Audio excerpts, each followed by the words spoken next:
আমি দোয়া করি এবং সেলুট জানাই নাহিদ ইসলামকে, যে একজন তরুণ রাজনীতিবিদ। আজকে নাহিদ ইসলাম চমৎকার এই কাজটি করেছে বলে আমি তার জন্য দোয়া এবং ভালোবাসা রাখছি। আপনার সকল সমস্যার সমাধান হয়ে যাবে। আলেম ওলামাদের জন্য, ইমাম খতিবদের জন্য প্রফেসর ডক্টর মোহাম্মদ ইউনূস সরকার যুগান্তকারী কিছু পদক্ষেপ নিয়েছে। বাংলাদেশের ইতিহাসে এমন কোন সরকার আসেনি যে সরকার আলেম ওলামাদের এত বেশি সমর্থন পেয়েছে। পিনাকি দাদা, আপনি যে মিথ্যাচার করলেন বা জেনে বুঝে, আপনার এটার জন্য অবশ্যই পোস্ট ডিলিট করে আপনাকে ক্ষমা চেতে হবে, নিঃশর্ত ক্ষমা চেতে হবে। যে ঘোষণা দিয়েছে, পাশাপাশি যে টিম নামিয়েছে বড় কিছু ঘটানোর জন্য এক বিশাল প্রস্তুতি। এবার থলের বিড়াল বের হয়ে আসছে। বিড়াল যে থলের ভিতরে লুকিয়ে ছিল তা বের করেছেন গতকাল 100তে 100 বার সঠিক বলেছিলেন। প্রিয় দর্শক, গর্জন যখন আসে না, থলের বিড়াল থল থেকে নড়াচড়া দিয়া উঠে এবং সে যে এখানে আছে কেউ না জানলেও সবার জানার সুযোগ হয়। আরেক তথ্য দিয়ে রাজনীতিতে একটা চমক সৃষ্টি করেন বা জাতিকে চমকে দিলেন পিনাকি ভট্টাচার্য। দর্শক, আজকের এই ভিডিওটি দেখলে আপনারা রীতিমতো অবাক হয়ে যাবেন। আপনারা জানেন ইতিমধ্যে আওয়ামী লীগ সরকারের পতন হয়েছে। এখন ক্ষমতায় আছেন অন্তর্বর্তী সরকার ডক্টর মোহাম্মদ ইউনূস। অন্তর্বর্তী সরকারের মাননীয় উপদেষ্টা ডক্টর মোহাম্মদ ইউনূস থাকাকালীন দেশে কি কি ঘটনা ঘটে যাচ্ছে তা আপনাদের প্রমাণ সহকারে দেখাবো। দর্শক, কথা আর বাড়াবো না, ভিডিওতে চলে যাব। তার আগে আপনাদের কাছে ছোট্ট একটি অনুরোধ, আপনি যদি আমাদের চ্যানেলে নতুন দর্শক হয়ে থাকেন তাহলে অবশ্যই চ্যানেলটি সাবস্ক্রাইব করে পাশে থাকা বেল আইকনটি বাজিয়ে দিতে ভুলবেন না। পিনাকি ভট্টাচার্য বিএনপিটা খায়ও না আর বিএনপি কিছু পরেও না। ডাক্তার পিনাকি ভট্টাচার্য দেশপ্রেম আছে বলে দেশের তরুণ তরুণীরা ডাক্তার পিনাকি ভট্টাচার্যকে যেরকম ভালোবাসে, দেশের আপামর টপ লেভেলের রাজনীতিবিদের ভিতরে কিছু কিছু যাদের স্বার্থ নষ্ট হয় পিনাকির কারণে, তারা বিরোধিতা করলেও দেশের মেধাবী শিক্ষিত একেবারে সচিব, মন্ত্রণালয়ের মন্ত্রী, উপদেষ্টা পর্যায়ের মানুষরা তাকে কিন্তু ফলো করে এবং তার ভিডিও থেকে রাষ্ট্র পরিচালনার জন্য সরাসরি অনেক উপদেষ্টারা তার ভিডিওর পরে বাস্তবতা প্রমাণ করতে আমরা বহু ভিডিওর উদাহরণ দেখাতে পারবো। প্রিয় দর্শক, সেই জায়গায় ডাক্তার পিনাকি ভট্টাচার্য দেখলেন যে চুপুকে বিদায়ের বেলা বাধা হয়ে দাঁড়িয়েছিলেন বিএনপি, সংবিধান 72টা বন্ধ করার জন্য বাধা হয়ে দাঁড়িয়েছিলেন বিএনপি।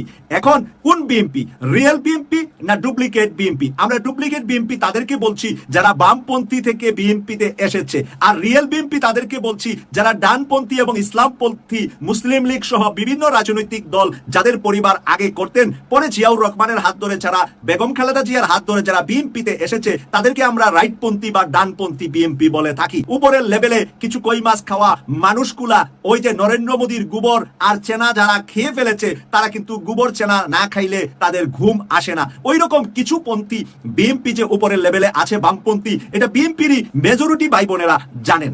এখন ডাক্তার পিনাকি ভট্টাচার্য নাকি খালেদা জিয়ার নাম বলেছে বিএনপির লোকেরা যাতে পিনাকি ভট্টাচার্যের উপরে খেপে না যায়। প্রিয় দর্শক, বিএনপির লোকেরা যে খেপে গিয়েছে আর যায় না তার দু একটি প্রমাণ আমি দিচ্ছি আপনাদেরকে।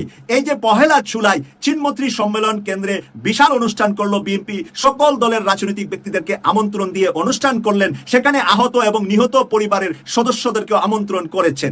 একজন আহত ইয়াং ছেলে 2 হাতে ক্রেস্ট দিয়ে হেঁটে যাচ্ছে সকল অতিথিদের সামনে দিয়ে।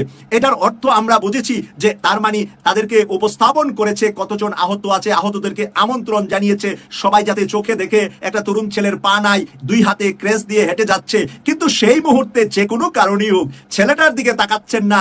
আমরা দেখছি বিএনপির সিনিয়র নেতারা, বয়স্ক সিনিয়র নেতারা একে অপরের সাথে কানে কানে কথা বলছে, কেউ পিছনের দিকে তাকিয়ে যাচ্ছে। এই পিকচারটাকে পিনাকি ভট্টাচার্য গত 24 ঘন্টা আগে তার ভেরিফাইড ফেসবুক আইডিতে পোস্ট করেছে। ওই পিকচারটা পোস্ট করে পিনাকি সকল বিএনপির সিনিয়র নেতাদেরকে এইভাবে লিখেছে যে বুইরাদের অবস্থা দেখেন, এখানে আহত এই তরুণ আমাদের যোদ্ধা হেঁটে যাচ্ছে আর বুইরাগুলা কানে কানে একে অপরের সাথে অন্য আলাপ নিয়ে ব্যস্ত আছে, একবারও ছেলেটার দিকে তাকাচ্ছে না।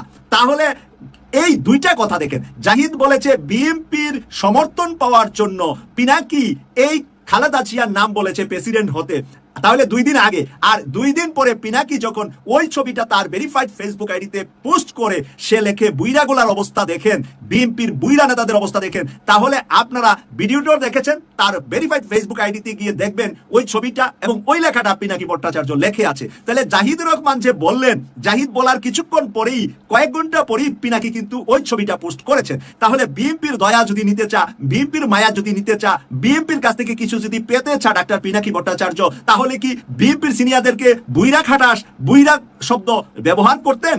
তাহলে তার সাথে মিল খাচ্ছে না। তাহলে পিনাকি ভট্টাচার্য যেটা বলে, যেটা করে, এটা দেশপ্রেম থেকে দেশের স্বাধীনতা সার্বভৌমত্ব রক্ষা এবং ঐক্যবদ্ধভাবে জুলাই গণ আন্দোলনটাকে লালন করা, প্রতিষ্ঠা করার জন্য পিনাকি ভট্টাচার্য বলে থাকে। আলেম ওলামাদের জন্য, ইমাম খতিবদের জন্য প্রফেসর ডক্টর মোহাম্মদ ইউনূস সরকার যুগান্তকারী কিছু পদক্ষেপ নিয়েছে।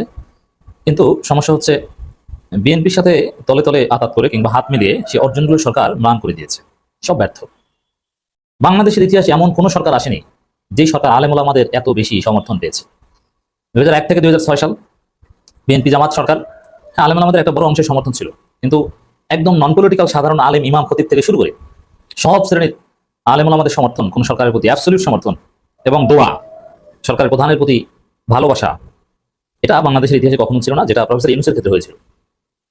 আলেম ওলামারা দোয়া করতো, আল্লাহ ইউনূস জীবিত থাকতে যেন কোনো নির্বাচন না হয় বাংলাদেশে। এবং আমরা ওইভাবে বলতাম যে আল্লাহ রাব্বুল আলামিন প্রফেসর ইউনূসকে কবুল করেছেন, কারণ মানুষ যেভাবে তাকে চায়, হুজুররা যেভাবে তার জন্য দোয়া করছে, এবং তার প্রতি যে সিম্পেথি। সবচেয়ে গুরুত্বপূর্ণ যে পয়েন্টটা, যে প্রফেসর ইউনূসকে সুদখোর বলে নাই এমন কোনো হুজুর নেই বাংলাদেশে। মসজিদের খুতবায় হলো তাকে মিনিমাম সুদখোর বলেছে, মিনিমাম গালিরা। সেই ইউনূস প্রধান উপদেষ্টা হওয়ার পর সেই ইউনূসকে কেউ সুদখোর বলে না। সরকারের ইসলাম বিরোধী কাজের দায় ইউনূসের উপর দেয় না, শুধু ওই লোকজনকে গালাগালি করে। যেমন নারী বিষয়ক সংস্কার কমিশন, ওইটা হাসিনার আমলে হলে ওই সংস্কার কমিশনের গালিটা খেতে হাসিনা, কিন্তু ইউনূসের আমলে ইউনূস গালি খায় না, হুজুরে ইউনূস কিছু বলে না। এতটা এক্সেমশন, ইমিউনিটিস প্রফেসর ইউনূস পেয়েছেন আলেমদের কাছ থেকে, হুজুরদের কাছ থেকে। সব আলেম ওলামা হুজুরের তাকে সম্মান দিয়ে কথা বলেছে। বাইতুল মুকাররমের খতিবের সাথে যে তার সম্পর্ক, খতিব যেভাবে তাকে নসিহত করেন, যেভাবে জড়িয়ে ধরেন, এটা অভূতপূর্ব।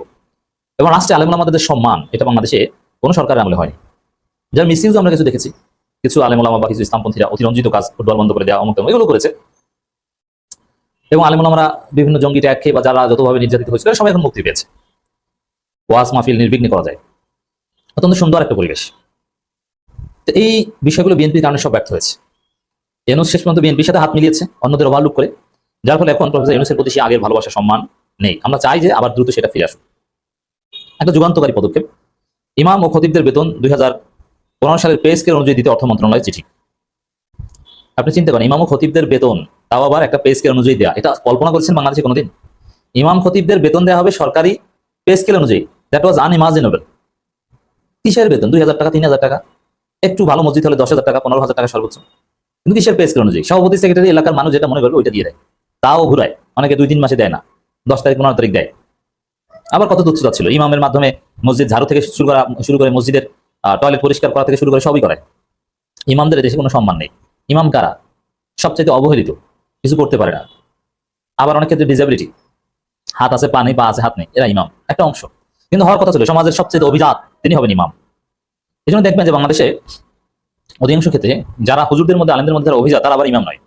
যেমন বিভিন্ন ফাজিল মাদ্রাসার প্রিন্সিপাল, কামিল মাদ্রাসার প্রিন্সিপাল খোঁজ নেন, তারা ইমাম না। তারা সর্বোচ্চ 2-1 কোনো জুমা মসজিদের খতিব, তাও একটা বড় অংশ না, ওগুলোর সাথে তারা নাই। তারা জুমার দিন একটা নামাজ হলে একটা 20-এ নামাজ পড়ে আসে, মাদ্রাসার প্রিন্সিপালদের কথা বলছে, কারণ তারা এলিট, সমাজে প্রতিষ্ঠিত ভিআইপি, তারা ইমামতির সাথে জড়িত হয় না। এছাড়া বিভিন্ন সরকারি কলেজের, বেসরকারি কলেজের ইসলামিক স্টাডিজের শিক্ষক, প্রফেসর, অ্যাসিস্ট্যান্ট প্রফেসর, ইমামতির সাথে তারা নাই। এমনকি কওমি মাদ্রাসার মুস্তামিম যে অনেকে, যাদের একটু টাকা পয়সা আছে, বড় বক্তারা কিন্তু ভিআইপি, সেলিব্রিটি, তারা সর্বোচ্চ জুমা মসজিদের খতিব, ইমামও না। তো দর্শক, এই জন্য ইমামরা অবহেলিত। এই পদে ভিআইপিরা থাকলে এই পদে একটা সম্মান থাকতো, এবং মসজিদের মুতাল্লি ইমামকে দাম দেয় না। তে কি বলবে, এর কথা কি শুনবে, এ কি পড়াশোনা জানে, এরকম একটা তুচ্ছতা ছিল অবস্থা। ইউনূস সরকারের আমলে এসে এই পারসেপশন চেঞ্জ হয়ে যাচ্ছে।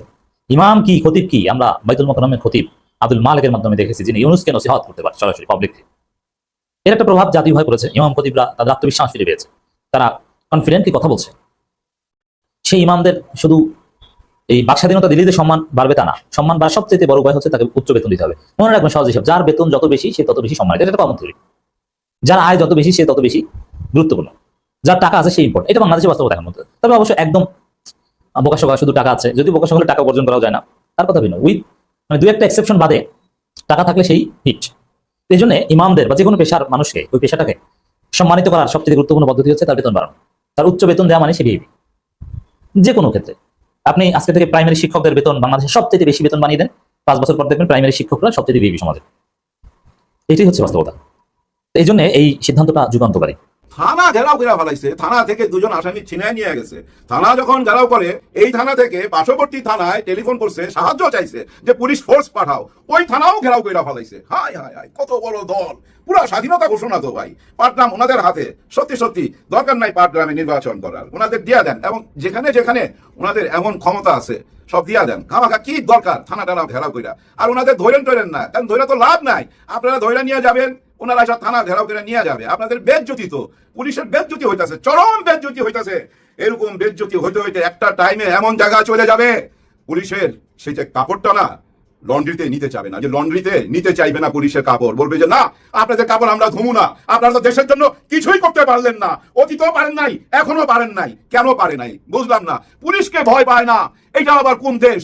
পুলিশকে ভয় পায় না, আইন কানুন ভয় পায় না, কোনো কিছুতে ভয় পায় না, ধরে দিলেই আবার ছাইড়া দেয়। হ্যাঁ, এই যে আজকে র্যাবের একটা প্রেস কনফারেন্স ছিল, ওইখানে বলতেছিল কোন এক চাঁদাবাজ, মানে কি জানি একটা মানে কেমন যেন একটা বিভৎস নামটাও মনে নাই, এরে ধইরা থানায় দিছে, থানা থেকে জেলে পাঠাইছে, জেল থেকে বাইরে হইয়া আবার সন্ত্রাসী কার্যক্রম করতেছে। ওর যন্ত্রণা ওই এলাকায় কেউ ঘুমাইতেই পারে না, আজকে আবার অ্যারেস্ট করছে। এদিকে আমিও কিন্তু প্রেস কনফারেন্স করছে, ওনারা বলছে যে লুট হয়েছিল, যে আর্মস, ওই আর্মসের 80% ওনারা উদ্ধার করছে এবং আইন শৃঙ্খলা আগের চেয়ে একটু বেটার বর্তমানে, এটা বলছে। এটার সাথে আমিও একমত, অনেক বেটার। কিন্তু এই যে এরকম ঘটনা যদি ঘটে, বিশাল ঘটনা তো, দুইটা থানা ঘেরাও, পুলিশ ঘেরাও, আসামি ছিনায় লয়ে যাইতেছে, কি বার্তা দিতেছে সারা বিশ্বে? এটা তো ভয়াবহ ব্যাপার। এমন না যে নিষিদ্ধ করছে যাদেরকে, তারা এই ধরনের ঘটনা ঘটাইতেছে। ভাই আমরা কি ভাবছিলাম, আওয়ামী লীগকে যখন নিষিদ্ধ করে, নিষিদ্ধ মানে কি ওনাদের কার্যকলাপ নিষিদ্ধ থাকবে, আওয়ামী লীগ নিষিদ্ধ না। ওই আওয়ামী লীগকে আমরা কি মনে করছিলাম যে ওরা এমন সন্ত্রাসী কর্মকাণ্ড চালাবে, সরকারকে অস্থির করে ফেলাবে? না ভাই, এরকম কিছু করে নাই। করলো কে? আপন মানুষ, একেবারে আপন মানুষ, যাদের নিয়ে এই জুলাই গণ অভ্যুত্থান হয়েছিল। হ্যাঁ, ওনাদের সঙ্গে নিয়ে তো জুলাই গণ অভ্যুত্থান হয়েছে। গত 16 বছর শেখ হাসিনা যাদের উপর জুলুম করছে, তাদেরই তো সবচেয়ে বড় দল এই বিএনপি ভাই, সবচেয়ে বড় দল, তাদের উপরও তো জুলুম হয়েছে। সেই জুলুম থেকে উঠে আইসা আবার কিভাবে জুলুমবাজ হয়ে যাচ্ছে, এইটাই তো আমার মাথায় ঢুকে না। দেখবেন অনেকেই বলে শেখ হাসিনার হাতে আবার দেশটা ছাইড়া দেন, দেখবেন সবাই সোজা হয়ে যাবে। এই কথাটা কিন্তু বলে, এই কথাটার একটা অর্থ আছে ভাই, মানুষ অসহ্য হয়ে গেছে। আরে আমরা ডক্টর মোহাম্মদ ইউনূস স্যারের কাছে তো একটা শান্তি আশা করছিলাম, সেটা তো পাচ্ছি না। কিন্তু পরে আমরা কার কাছে আশা করছিলাম? বিএনপির কাছে, যেটা বড় দল, তারা ক্ষমতা আসবে, তারা আমাদেরকে শান্তি দিবে। কিন্তু তারা বলতেছে নির্বাচন কইরা এসা শান্তি দিমু, নির্বাচনের আগে শান্তি দিতে পারুম না। বলে নাই, মানে কার্যকলাপে দেখাই দিতেছে নির্বাচনের আগে শান্তি দিতে পারুম না। যদি পারতো ভাই, 3000-এর উপরে বহিষ্কার করছে এই দল থেকে বাইক করে ছুঁড়া ফেলাই দিছে, কিন্তু থামছে কি? থামে নাই, চলছে চলছে চলছে। এই যে দেখেন মুরাদনগরে 2জন নারী 1জন পুরুষ পৃথিবী থেকে বিদায়, পুরা গ্রামবাসী 14টা গ্রামের লোকজন এসে ঘেরাও করে বিদায় করে দিচ্ছে। কারণ মুরাদনগরের মানুষের মুখের কথা শুনেন। এদেরকে ধইরা পুলিশে দিল নাকি ছাইরা দিত আগে থেকেই। এরা গত 20 বছর যাবত এখানে মাদক ব্যবসা করে, ইয়াবা বেচে, গাঁজা বেচে, ফেন্সিডিল বেচে। এদেরকে ধইরা জেলে দিল, আবার বাইরে হয়ে চলে আসে। এরা ওইখানে তাপালিং কইরা বেড়ায়, তাও কি মানে না? এর বিরুদ্ধে কেস দেয়, ওর বিরুদ্ধে মামলা করে, ওদের বিরুদ্ধে কেউ কথা বলতে গেলে মামলা ঢুকা দেয়। স্থানীয় ময় মুরব্বীদেরকে বুঝছেন মামলার আসামি বানায় দিচ্ছে। ওইসব মুরব্বীরাই বলতেছিল যে এটা ক্রিমিনাল ছিল। দেখেন এই যে বিচার পাচ্ছিল না, এদেরকে আইনের হাতে তুলে দিলে বাইরে হয়ে চলে আসে। এগুলো দেখতে দেখতে মানুষের মনের ভিতরে ক্ষোভ জন্ম হয়েছে তো ভাই। ওই ক্ষোভ থেকেই বুঝছেন ওই আক্রমণ, যেটাকে আমরা বলতেছি মব। হ্যাঁ, মব অপারেশন মানে গণধোলাই, মব মানে গণধোলাই অপারেশন চলতেছে। আইন যদি ঠিক হয়ে যেত, আইন যদি শক্ত হয়ে যেত, ওই অপারেশন হান্ট যদি ডে নাইট চলতো, তাহলে তো ভাই শয়তান থাকতো না। শয়তান্ত্র রয়ে গেছে রন্ধ্রে রন্ধ্রে। ডক্টর ইউনূস স্যার কয়জনের সাথে ফাইট দিবে? দেখেন গত সরকার পুরাটা কেমন ছিল আপনারা তো জানেন। দেখেন পালিয়ে যাওয়া সরকারের কর্মকাণ্ড নিয়ে নতুন কইরা কিছু বলার নাই। ওনারা কিছু সংখ্যক লোক পালায় গেছে, বাকি পুরো অংশটাই তো রাইখা গেছে। তাদেরকে নিয়েই তো এই সরকারটা পথ চলতে হইতেছে। দেখেন একটা জিনিস খেয়াল করবেন, ওই যে ওনাদের নেতারা এসে বলছে না 12 ঘন্টা জার্নি করে ডক্টর ইউনূস এখন আমাদের নেতার সাথে দেখা করতে গেছে। ফজলুর রহমান ব্যঙ্গ করে বলছিল না, এখন টাকা বাঁচার জন্য গেছে, বাঁচার কোনো উপায় নাই, বিএনপির সাথে তাকে বসতেই হবে, যার জন্য লন্ডনে গেছে। বলছে না, আরো বলছে যে পুরস্কার পাইছে, ওগুলো হলো ভুয়া। আসলে আমাদের নেতার হাতে পায়ে ধইরা তার এক্সিট পয়েন্টটা নিবে, কিভাবে সে বাঁচতে পারে সে বুদ্ধিটা নিবে। এরকম অপমানজনক কথাবার্তা বলছে, কিন্তু ওগুলা বুকে পাথর চাপা দিয়া ডক্টর ইউনূস স্যার ওনার সাথে লন্ডনে কেন বসছে? ভাই শান্তির জন্য। ওনার কাছে হেল্প চাইছে। কি হেল্প চাইতে পারে? যে ভাই আপনার দলে অনেক মানুষ, আপনি আমাকে একটু সহযোগিতা করেন, এই জুলাই গণ অভ্যুত্থানের ঘোষণাটা আমি দেই, আর দেশের সংবিধানে একটুখানি ঘাপলা আছে, এগুলো একটু চেঞ্জ করি, আর নির্বাচনটা কি পদ্ধতিতে হবে সেটা ঠিক করে, এই 3টা জিনিস ঠিক হইলেই তো নির্বাচন দিয়ে দিতে পারি। আপনি যদি আমাকে হেল্প করেন, আমি ফেব্রুয়ারিতে নির্বাচন দিয়ে দিব। এইটাই তো আলাপ হয়েছে ভাই। ওইখানে কি এমন কোনো কিছু আলাপ হয়েছে? চলেন আমরা সেন্ট মার্টিন বেচা ভালামু, আমরা করিডোর দিয়ে দেবো, আমরা পোর্ট দিয়ে দেবো। ভাই পোর্ট তো এখন দেখেন অলরেডি কিন্তু যারা আগে পোর্ট চালাইতো তারা বিদায় নিছে গতকাল। এখন 6 মাস চালাবে আমাদের নেভি। 6 মাস পর ওই যে ডক্টর ইউনূস স্যার যেটা বলছিল, ওনারাই চালাবে, দুবাই থেকে ওনারাই এই পোর্ট চালাবে। লেখা রাখেন ভাই, লেখা রাখেন। দর্শক সম্পূর্ণ ভিডিওটি দেখলেন, আশা করি বিষয়টি বুঝতে পেরেছেন। এই নিয়ে আপনার গুরুত্বপূর্ণ মন্তব্যটি অবশ্যই কমেন্ট বক্সে জানিয়ে দিবেন। ধন্যবাদ।